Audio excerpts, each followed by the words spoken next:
अपनी कविताओं और रचनाओं से लोगों में देश प्रेम और उत्साह भरने वाले मशहूर कवि सौरभ जैन सुमन भी आज बीजेपी में शामिल हुए। लखनऊ में बीजेपी मुख्यालय में लक्ष्मीकांत वाजपेयी ने उन्हें भी पार्टी की सदस्यता दिलाई। इस दौरान सौरभ जैन सुमन ने JK24 न्यूज़ के विशेष संवाददाता अनूप त्रिपाठी से खास बातचीत की और उत्तर प्रदेश में शहरों का नाम बदले जाने से लेकर कश्मीर में होने वाली आतंकवादी घटनाओं पर सौरभ जैन ने अपने ही अंदाज में जवाब दिया। रिपोर्ट देखिए।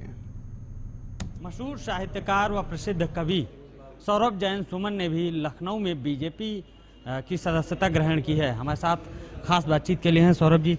सौरभ जी, बीजेपी ज्वाइन की है आपने, पहला कमेंट चाहूँगा। जी, मैं अभी तक जो काम जनता के बीच में रह करके कर रहा था, बस अब आप ये समझिए कि जनता के बीच में से एक व्यक्ति जनता की सेवा करने के लिए उन तक पहुंचेगा, बस और कुछ नहीं है। ये जो मेरा ज्वाइनिंग है, ये मान करके चलें कि विचारधारा जो मेरी बचपन से थी, आज उस विचारधारा को मूर्त रूप देने का केवल मुझे अवसर मिला है। इसके लिए मैं आभार व्यक्त करूंगा माननीय डॉक्टर लक्ष्मीकांत वाजपेयी जी का, जिनका आशीर्वाद मुझे मिला। वो मेरी प्रेरणा रहे कि मैं भारतीय जनता पार्टी एक सैनिक के रूप में ज्वाइन कर सकूं। देश और प्रदेश में बहुत कुछ बदल रहा है सौरभ जी, किस तरह से देखते हैं आप? चाहे वो मंदिर मस्जिद की बात हो, आपने देखा कि अब इस समय चल रहा है कि अयोध्या पूरा हो गया, अब काशी मथुरा की बारी है और तमाम बाकी चीज़ें भी हैं, बदलाव हो रहा है, उसे आप किस तरह से देखते हैं? देखिए, अभी आपने कहा कि अयोध्या पूरा हो गया और काशी मथुरा अभी बाकी हैं, तो ये नीति हमारी नहीं थी। ये नीति उस तानाशाह की थी, उस आतंकवादी की थी जिसने हमारे तमाम मंदिरों को तोड़ करके एक के बाद एक मंदिर तोड़ते गए, एक के बाद एक उनको तोड़ करके, उनको क्षतिग्रस्त करके अपनी मस्जिदों का या जो भी वहाँ पर जो भी थे मकबरे या जो भी, वो उनका निर्माण किया गया।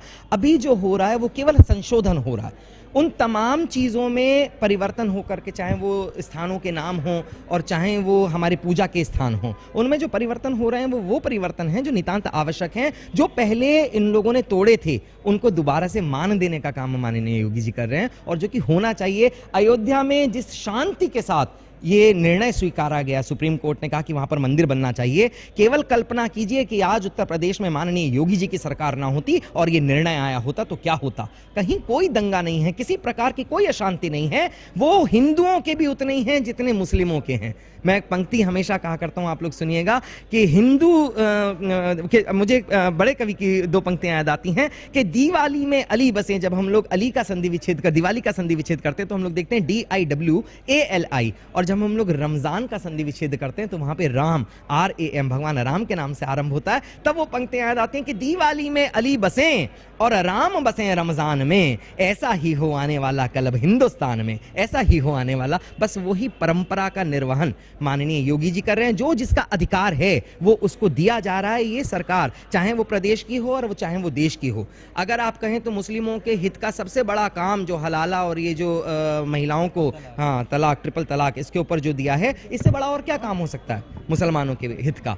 तो ये जो सरकार है वो जनता के हित की है, ये हिंदू या मुसलमान के हित की नहीं। जो नाम बदले जा रहे हैं, योगी जी लगातार नाम बदल रहे हैं, उसको आप किस तरह से उसकी व्याख्या कैसे करें? वही मैंने बोला कि बेसिकली ये जो परिवर्तन है ये तो पहले करे गए हैं, उनमें संशोधन केवल योगी जी कर रहे हैं। अब किसी व्यक्ति का नाम, अगर जैसे अभी तो काफी कुछ ये भी सुनने में आ रहा है कि जो धर्म परिवर्तन करने वाले लोग थे वो भी वापस आ रहे हैं, तो इससे बड़ी क्या बात होगी? आज आप कश्मीर की स्थितियां देखें, कश्मीर में क्या हुआ, पहले किस तरीके से पंडितों को वहां से हटाया गया, आज विस्थापित पंडित जो थे वो वहां पर बसाए जा रहे हैं। तो ये सरकार बसाने का काम कर रही है। वो पुराने नामों में जो परिवर्तन है, मैंने दो पंक्तियां कहीं सुनिएगा कि बाबा जी ने फाड़ दिया है, कि बाबा जी ने फाड़ दिया है मुगलों वाला टेंट, कि बाबा जी ने फाड़ दिया है मुगलों वाला टेंट, फैजाबाद भी हो गया है आज अयोध्या कैंट, कि फैजाबाद भी हो गया है आज अयोध्या कैंट। उन नामों को दोबारा से वो नाम देना जो उनके अधिकार का नाम था, ये परिवर्तन है, इसमें